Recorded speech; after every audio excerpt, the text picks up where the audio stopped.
तो नमस्कार, यस भारत की ये विशेष रिपोर्ट एक गांव का जो माहौल है, सरकार के जो वादे हैं, भरोसा है, जनता को जो लुभावने वादे किए जाते हैं उसका पूरा चिट्ठा आज हम आपके सामने रखने वाले हैं। फ़िलहाल आज हम ग्राम पंचायत कोराना में मौजूद हैं। चूँकि आपको बता दें जनपद पंचायत फंदा भोपाल लगती है और यहाँ के जो सरपंच हैं श्रीमती गीता बाबूलाल मंडलोई जी हैं, सचिव ओमकार किरार जी हैं। विशेष खबर का जो हमारा आज का रोल है वो ये है कि जानते हैं गांव में क्या समस्याएं पहुंच रही हैं। जब नेता मंचों से भाषण देते हैं तो वो भाषण क्या ज़मीन पर हैं या नहीं है, या सिर्फ जुमलेबाजी है, या सिर्फ बरगलाने का एक तरीका है, वोट खींचने का एक पैमाना है। अब जानते हैं यहाँ के जो लोग हैं उनसे कि क्या व्यवस्थाएं यहाँ पे हैं और क्या भरोसा जताया गया था इस बार विधानसभा चुनाव से पहले। अरे तो भरोसा कहाँ, तुम खुद देख लो, रोड में पूरा गड्ढे गड्ढा हो रही है। पूरा रोड खराब है। बहुत समस्या है। गांव के अंदर क्या है, यानी गांव के अंदर आप क्या देखते हैं? रोड का जो इंफ्रास्ट्रक्चर है, आवास है, नालियां हैं, क्या है इस गांव में? नहीं, नाली तो है पर अंदर भी जो पाइपलाइन खुदी उससे पूरे गड्ढे गड्ढे हैं। अच्छा, पाइपलाइन, नल जल योजना। तो कभी इस बात पे मतलब प्रशासनिक दृष्टि नहीं आई कि भैया हमको कंप्लेंट करना चाहिए या ऐसा क्यों हुआ? बोलो। हाँ भैया बताइए, आपके गांव में ऐसी कौन सी मूलभूत सुविधाएं हैं जो सरकार द्वारा आ रही हैं? सरकार द्वारा जैसे राशन तो आ ही रहा है। हाँ। गरीबों के लिए कुटिया मुटिया ये सब। हाँ। आवास योजना भी आ ही रही है। हाँ। सब ये तो सब ठीक है। हाँ। पर और दूसरी कुछ समस्याएं हैं थोड़ा। क्या वही तो जाननी है। जैसे रोड है। हाँ। या हमारा रोड कम से कम 10-15 साल से इसमें पूरे हिंदुस्तान में गड्ढे हैं, इसमें पूरे हिंदुस्तान गड्ढे इसी रोड में है समझो। सब कुछ। और थोड़ा चल के देखो गांव में हमारी पंचायत को पैसा ना मिलता तो काम भी रुकता है इससे थोड़ा। तो पैसा अब में नहीं मिल रहा पंचायतों में? जितना मिलना चाहिए उतना नहीं मिल रहा है। जैसे फिर भी क्या क्या डिमांड है पंचायत की रोड के लिए डिमांड है, कंक्रीट करा जाए 1 फीट का, उसके लिए बजट दिया जाए जैसे गाँव में हर गली में। अच्छा, विधायक जी चुनाव के बाद कब आए थे? वो चुनाव उनको जब उनकी ज़रूरत होती तभी आते हैं। वो उनकी ज़रूरत है जब आते हैं। यानी स्कूल व्यवस्था, शिक्षा, स्वास्थ्य, ये चीज़ें क्या गांव में अवेलेबल है? स्कूल की व्यवस्था आप खुद जाके देख लो, ये सामने सरकारी स्कूल, उसमें क्या है क्या नहीं है सर। आप खुद जाके देख सकते हो उसमें। दादा क्या कहेंगे, क्या समस्याएं हैं? पेंशन वगैरह मिल रहा है आपको? मुझे तो अब जमीन है तो मिलती नहीं है पेंशन। आपको नहीं मिलती? कितना जमीन है आपके पास? 20 एकड़ है। 20 एकड़ जमीन है। तो ईयरली इनकम कितना हो जाता है? ईयरली कितना, मतलब एक साल में आप कितना कमा लेते हैं? 10-15 लाख की फसल हो जाती है। अच्छा, उसमें खर्चा भी रहता है, ये थोड़ी कमाई। अच्छा, तो उसमें खर्चा सरकारी योजनाएं कृषि विभाग में क्या, मतलब कृषकों के लिए क्या दी जा रही हैं? कुछ भी नहीं दिया जा रही। कुछ भी नहीं दिया जा रहा। वो 2000 आता है तो वो 2000 क्या है वो है? जो 2000 आता है किसानों को। नहीं, 10,000 मिलता है ना, 5 किस्तें आती हैं मध्य प्रदेश सरकार की और केंद्र सरकार। तो उससे क्या होता था, इधर हमारी 500 की चीज 1000 की कर दी जाती है। खाद 500 की बोरी थी वो 1400 कर दी। तो हमें उस 2000 से मतलब कि एक बोरी का पैसा भी तो नहीं है साहब। बरसती बूंदों में हम अपना कैमरे नहीं रोकेंगे, पानी कितना ही बरस ले, लेकिन हम जिस समस्या को सुनाने आज आए हैं वो समस्या आप तक जरूर पहुंचाएंगे। साहब क्या कहते हैं, आप एक युवा वर्ग से आते हैं, क्या समस्याएं महसूस कर रहे हैं आप गांव में? देखिए, गांव में और प्रदेश में एक ही समस्या है, बेरोजगारी का।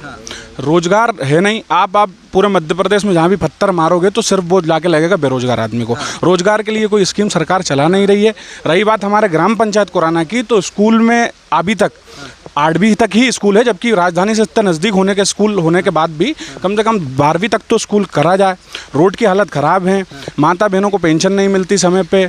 आज टेक्नोलॉजी, मोदी जी कहते हैं कि टेक्नोलॉजी इतनी आगे निकाल दी, पर ऑनलाइन व्यवस्था के कारण लोगों को आधार कार्ड लिंक नहीं हो पाता। कुछ बहुत सारी चीज़ें हैं जो हो नहीं पा रही हैं, जो कि सरकार ऑनलाइन के माध्यम से जो कराती है। तो आपके ग्राम पंचायत में सरपंच को निर्वाचित हुए कितना समय हो गया? उनको 4 साल हो गए। 4 साल हो गया, यानी 4 साल नहीं, अभी कम समय हुआ होगा, कुछ 3.5 साल। 3.5 साल हो गए। तो अभी कौन कौन से काम करवाएगा इन 3.5 सालों में? नाली का काम हुआ है, रोड हुआ है, जो हो जाता है सेक्शन वो हो जाता है, जैसे ये हुआ है। काम हुए हैं बहुत सारे। पर मेन जो मुख्य धार है जो रोड गांव को चलाने की, वो रोड अभी तक आप देख रहे हैं कितने गड्ढे हैं। तो ये रोड की हमारी मांग है कि ये रोड जल्दी से जल्दी बनाए। अस्पताल हो गया, स्कूल हो गया, और जो आवास हैं, जो नाली हैं, जो पंचायत भवनों के निर्माण हो रहे हैं, इनको लेके आप क्या मानते हैं? क्या निर्माण व्यवस्थित हो रहे हैं या टाला मटोली चल रही है? देखिए, निर्माण हो रहे हैं, पर अगर जनप्रतिनिधि ध्यान दे तो निर्माण ज़्यादा अच्छा होता है। पर अगर जनप्रतिनिधि जैसे हमारे यहाँ के विधायक हैं विष्णु खत्री जी, वो निर्माण सर भूमि पूजन करने आते हैं। अगर आप अब जैसे ये बिल्डिंग हमारी बनी है आयुष्मान आरोग्य मंदिर, ये बनी है, इसमें 3 साल में ये बन के भवन तैयार हुआ। 3 से 4 साल में। तो ये सब चीज़ें, जबकि सरकार का था कि 1.5 साल में बन के होना चाहिए, तो ये सब चीज़ें हैं। अब जनप्रतिनिधि अगर आगे आए तो सारी चीज़ें अच्छी हो व्यवस्था। जैसा कि भैया लोगों ने बताया कि यहाँ पे जो पीएम अपना क्या बोलते हैं नल जल योजना है वो अस्त व्यस्त पड़ी है। जिस समय ये योजना शुरू हुई उस समय, मतलब जिस समय काम चालू हुआ उस समय इन चीज़ों पर ध्यान नहीं दिया गया क्या? नल जल योजना 2 बार की चालू हो गई, 2 बार की नाली खुद गई हैं, उसी को फिर से खोद के चालू कर दिया गया। हर बार चलती है पर पानी कभी नहीं पहुंच पाता, ठेकेदार बंद करके भग जाता है।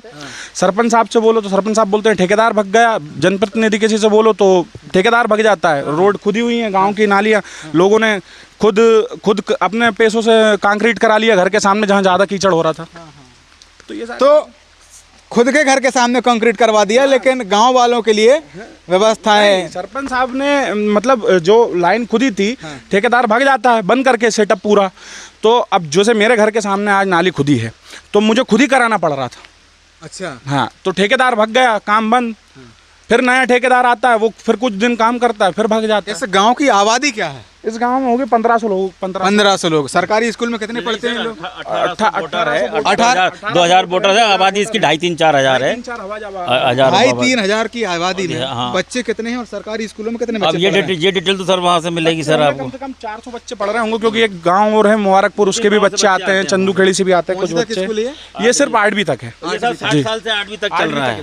हमारे बाप दादा के जमाने तो 8वीं चल रहा है। 12वीं तक किया जाए, पर विधायक जी हमारी बच्चियां परेशान हैं, पानियों में आती है, भीन से दूर जाती हैं।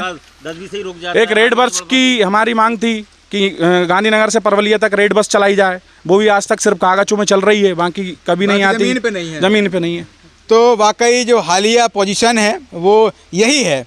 गांव की जो और समस्याएं हैं सरपंच साहब से खुद जानने का प्रयास करेंगे कि वास्तविकता में उनके 3.5 साल का जो कार्यकाल रहा उसमें उनने गांव में क्या क्या सुविधाएं मुहैया करवाई। फिलहाल वीडियो के अगले क्रम में हमारे साथ बने रहें, सावधान रहें, सतर्क रहें और अपने आप को सुरक्षित रखें।